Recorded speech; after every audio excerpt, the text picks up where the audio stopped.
Hey, what is going on? My name is Chia and I have Wayne here today. And today we're going to be talking about a lot of myths out there regarding real estate that a lot of consumers, such as yourself, still believe to this day.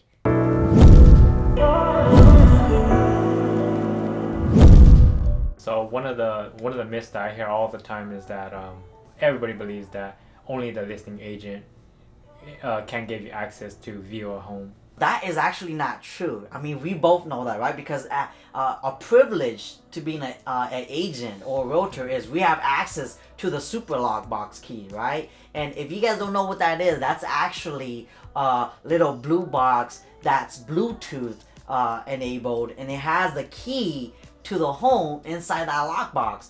And every time we show a property that's vacant or scheduled, we actually have to use our e-key to open up, so that way it logs our ID in and it gives us the key to access the home. So if you guys believe that only the listing agent of that property or the person or the face on the sign of that front house can show you the home, then that is false. Here's another myth that I think we should debunk. A lot of people ask me, Chia, I don't want to use a buyer's agent because I'm afraid I'm gonna have to pay you, and I barely have enough for the down payment to buy that house, so I can't afford to hire you as my buyer's agent. Is this a myth? That is totally a myth.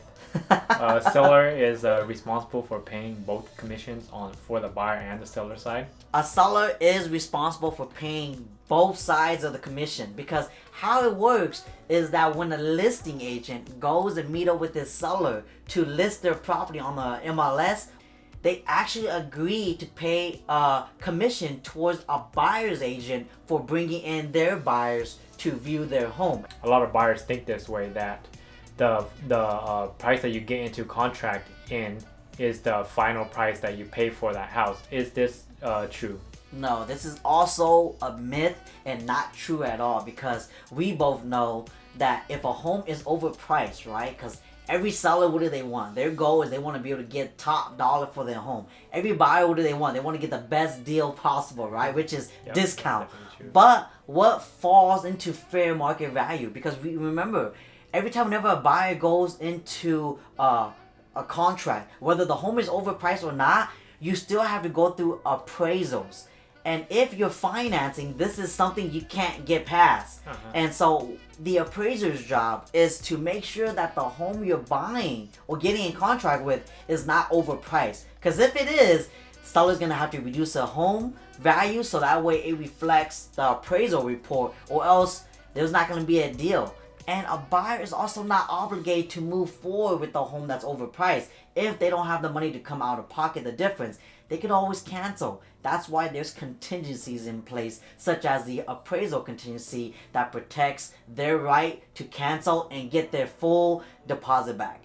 Another thing that I come into contact with, Wayne, too, is a lot of clients would tell me, Chia, I think I'm just gonna go with the listing agent to represent me on a home because it's gonna save me time and money. In some cases it may, but in most cases the listing agent owes the seller a fiduciary duty.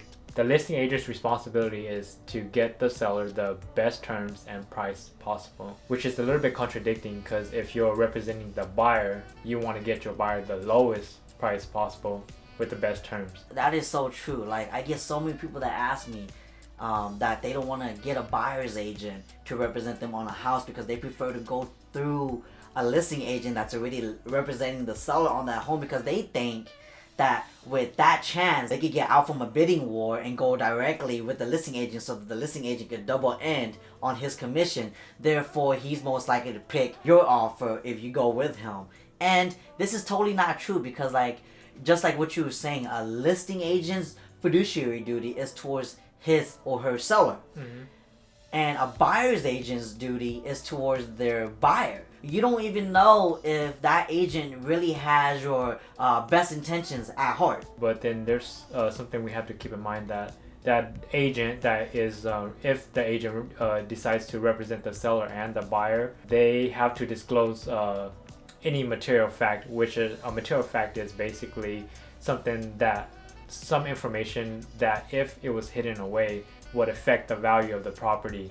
I think you were trying to say is like a listing agent has certain things he can't also share with the buyer. And then there's also certain things that he can't share to the seller from the buyer's perspective because everything is also within that duty that he owes to each party, right? Dual agency, of even though it's allowed here in California, as a buyer, I think that it's always in your best interest to have your own representation so that there won't be any bias going on, and you know for sure you're getting full representation because your buyer's agent is representing you and the listing agent is representing the seller. So these are some of the myths that we are debunking today. I mean, let us know what you think. If you guys also have been through this process before, like leave a comment down below. Let us know what your thoughts are on some of these myths that we debunked in the real estate industry.